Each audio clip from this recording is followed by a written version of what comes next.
Hello, dear students. I welcome you all. Now, today we will be dealing with the types of RNA which is mentioned in your syllabus and its types of RNA in prokaryotes. We have already done the structure of RNA, its synthesis. Now we are going towards its types and particularly types of RNA present in prokaryotes.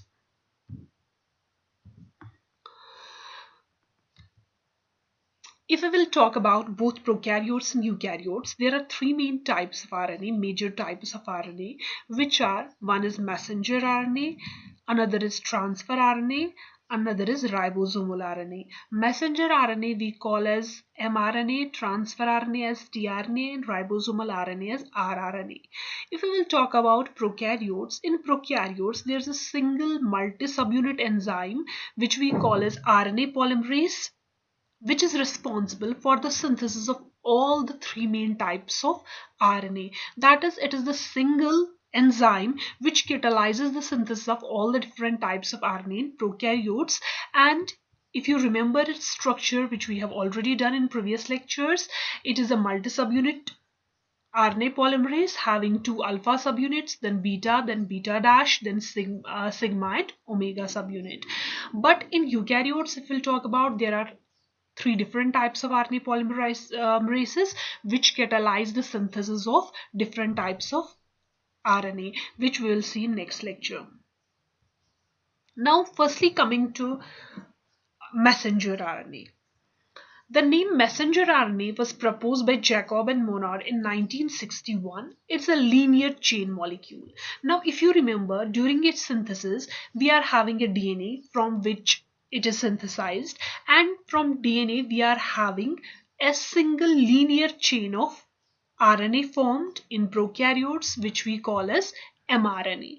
And this messenger RNA, it carries the codons, means three nucleotides which code for the amino acids. So this is called as messenger RNA. Why messenger? Because it serves as a message between the DNA and the proteins. It carries the message as to which amino acids are to be coded. So this is called as messenger RNA, and its name was proposed by Jacob and Monod.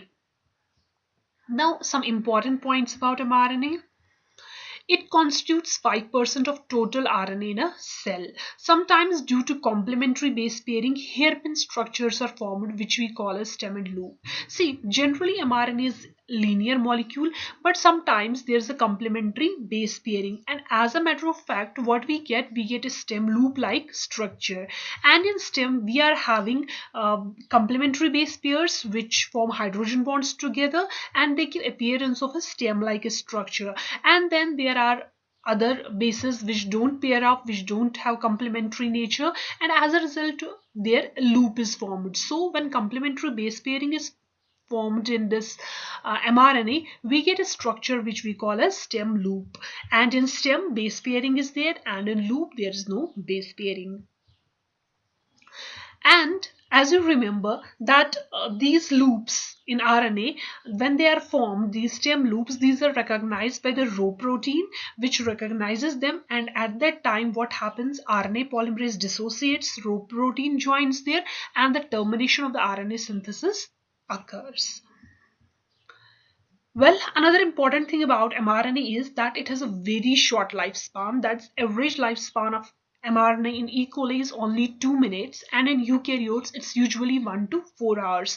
As soon as its job is done, it transfers its message to the proteins, and the amino acids get joined together to form the proteins. It is attacked by the nucleases and is dissolved. That is why there is a little amount of RNA present in the total RNA content, just 5%, because as soon as it's formed, its job is done, it is dissolved, dissociated, or dissolved by the enzymes. That is why it just constitutes a small amount of the total RNA.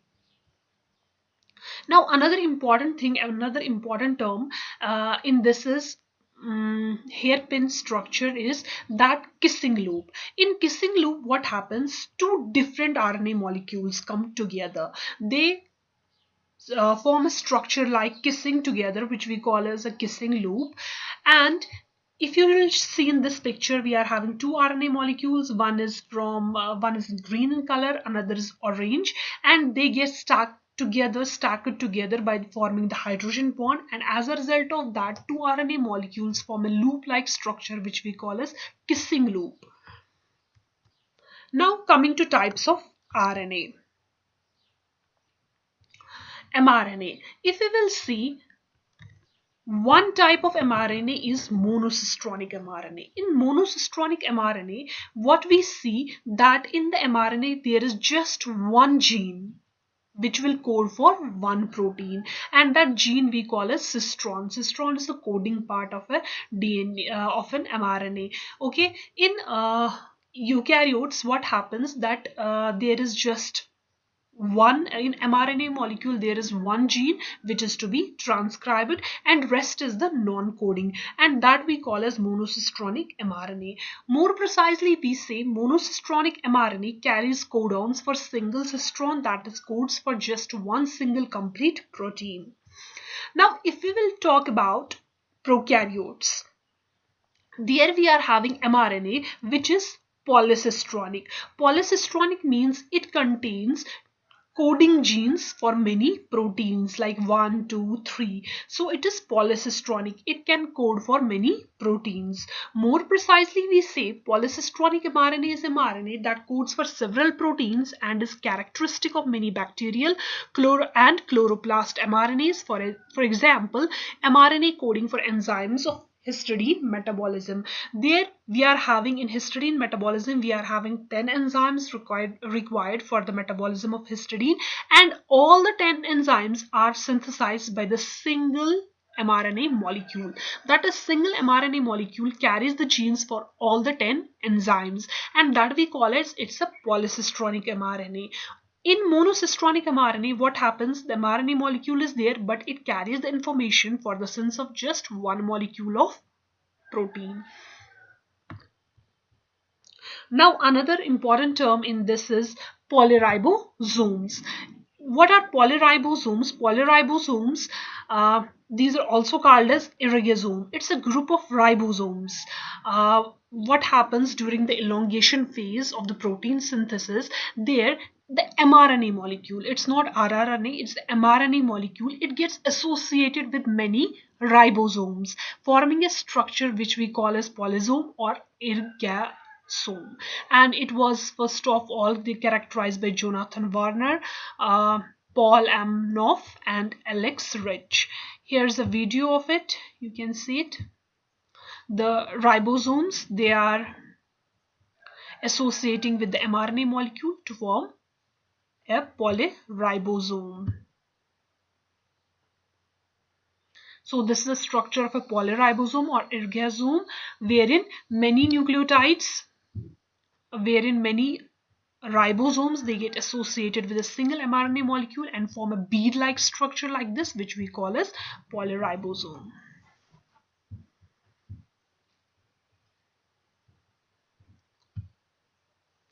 This is all about mRNA. Now coming to another important type of RNA, that is ribosomal RNA or rRNA.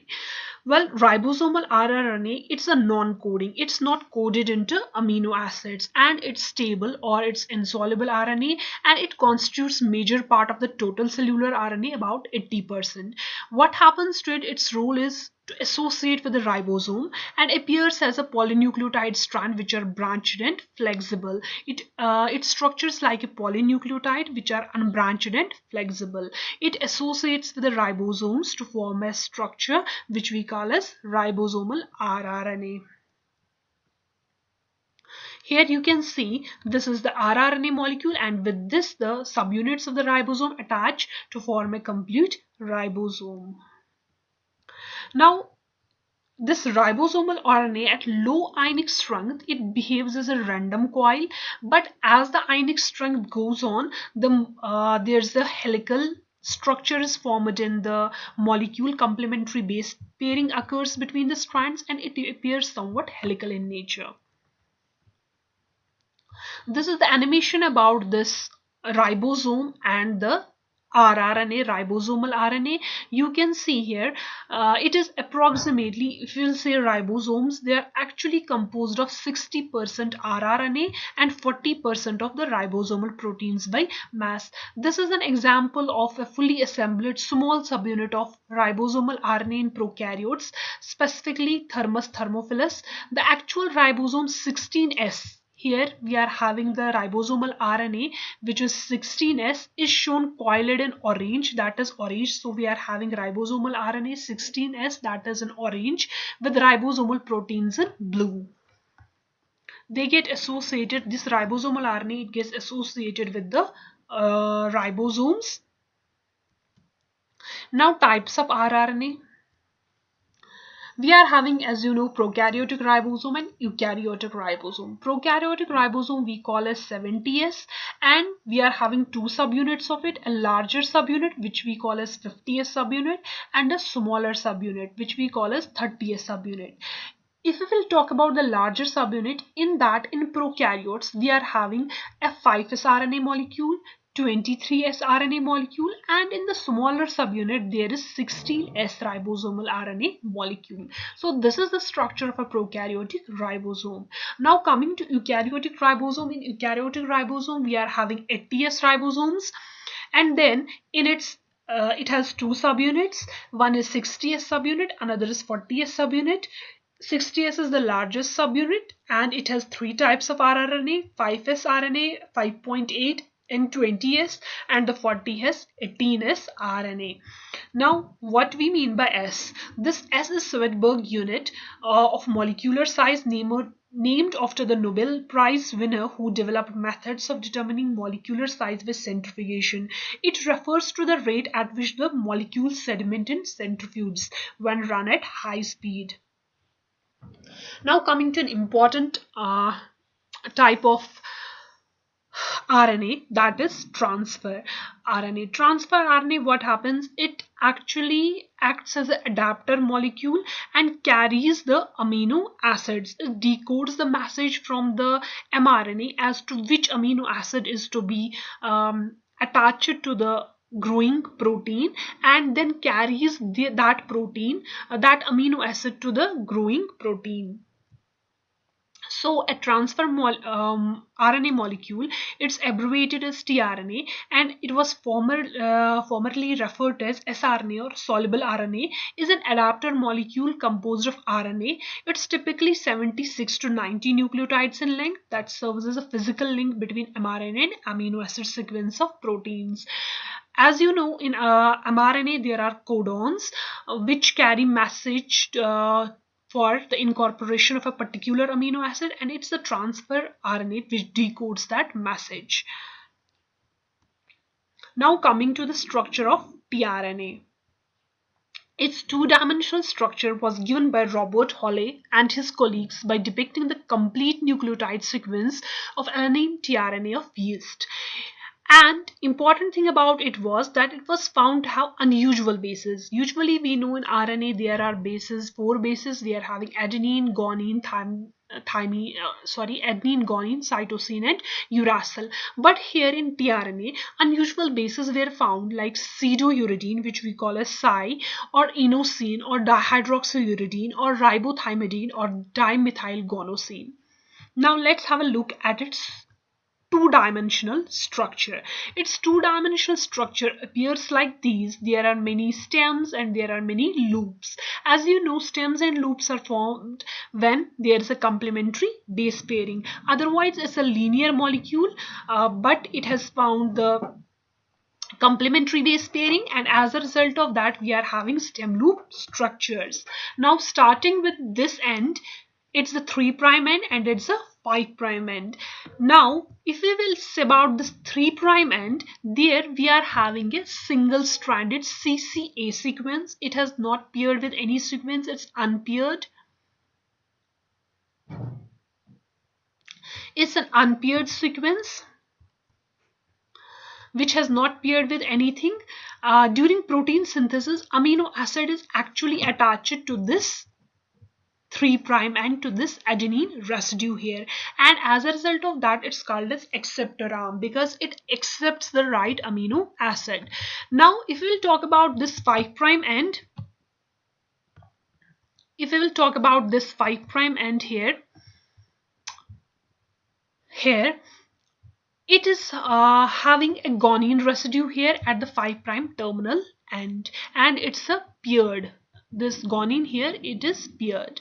Now again repeating, it's having a 3' end. There is CCA sequence which is unpaired, means here it is single stranded, and during protein synthesis amino acids, the correct amino acid decoded from the mRNA, it gets attached to this adenine residue, and this is called as acceptor arm. So 3' end is called as acceptor arm, and at 5' end we are having the guanosine residue, 5' terminal end there's a G residue. Now coming from here we are having this stem structure which has hydrogen bonds in between. This is known as amino acid stem or helix, and it consists of 7 paired bases, means there are 7 bases which have formed the hydrogen bonds. Now then we are having this yellow structure here. This is T stem. This we call as T stem. It's composed of 5 paired base pairs. Then at the end of this, we are having a loop which we call as T-C loop, or it's called as T loop. It's having 7 unpaired. Here the bases of unpaired, and as a result of that we are having a loop-like structure. And during the protein synthesis, this loop, it attaches with the ribosomes. See, protein synthesis is a very complex process. It needs mRNA, it needs association of the RNA with mRNA, and then ribosomes. So here the ribosomes are attached to the tRNA via this loop, which we call as T-C loop or T loop. Why T loop? Because it's a T-like structure. If you see here, it's a T-like structure, so it's called as T-C loop. T-Ci we have already talked about. What are these in the previous slides? This is Ci is pseudouridine. And now if we will move to here, it's a variable loop. Here the base composition of this loop, it keeps on varying, so we call it as variable loop. And then adjacent to it we are having another stem-like structure which we call as anticodon stem, and it includes 5 paired bases. Here we are having 5 bases which are paired together, giving rise to a stem-like structure. And then at its end we are having a loop which consists of 7 unpaired bases, and from 3' end, this is 1, 2, 3, 4, 5, 6 and 7. From 3' end, if we will see the 3rd base, 4th base and 5th base, they form the anticodon.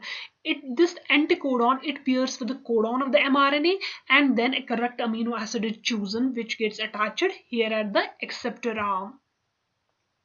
Then we are having here, we are having at the corner, there's usually a base which we call as dimethyl guanosine. Now coming to this green stem, it's called as D stem. It's composed of 3 to 4 base pairs which are paired. Then at its end we are having a loop which we call as D loop or DHU loop with 12 unpaired bases. Binding of amino acid synthetases takes place here. So we are having a tRNA molecule. Now let's again revise. We are having a tRNA molecule. We are having the 3' end which is CCA, single stranded, no base pairing is here, and it attaches the amino acid and it's called acceptor arm. Then we are having this amino acid stem or helix which consists of 7 paired bases. Then next to it, this yellow, it's called as T stem. It's composed of 5 paired base pairs. Then we are having the loop at its end which we call as T-C loop. It contains T base pair Ci C which we have already dealt in the previous slide. Then we are having the ribosome here. Then we are having the ribosome attachment site is this, and then we are having a variable loop here. Variable loop is a loop where the base composition keeps on changing, so it's a variable loop. And then we are having this stem, it is called as anticodon stem, and then we are having a loop here which we call as anticodon loop, and its third, fourth, and fifth bases, they form the anticodon and pair up with the messenger RNA and add the correct amino acid. And then we are having here the green stem, which we call as D stem, and then we are having this DHU loop, dihydroxyuridine loop, which consists of 12 unpaired bases, and here amino acid synthetase enzymes required for protein synthesis get attached here. So this is the two-dimensional structure of tRNA molecule. If you will see this tRNA in its two-dimensional form, it resembles a clover leaf. Okay, a clover leaf trifolium. So it's called as clover structure of tRNA. Then after its two-dimensional structure, there was a search for its three-dimensional structure of tRNA, and it was A. Klug who, with the help of X-ray crystallography and then S.H. Kim, they proposed the most acceptable three-dimensional structure of phenylalanine tRNA of yeast. According to them, its structure, 3D structure, it resembles a letter L. If you will see, this is like a letter L, and this is the three-dimensional structure of this tRNA.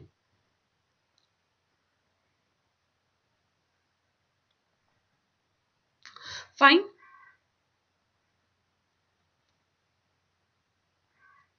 So with this, we are done with the three types of RNA, that is rRNA, mRNA, and tRNA. That's all. Thank you.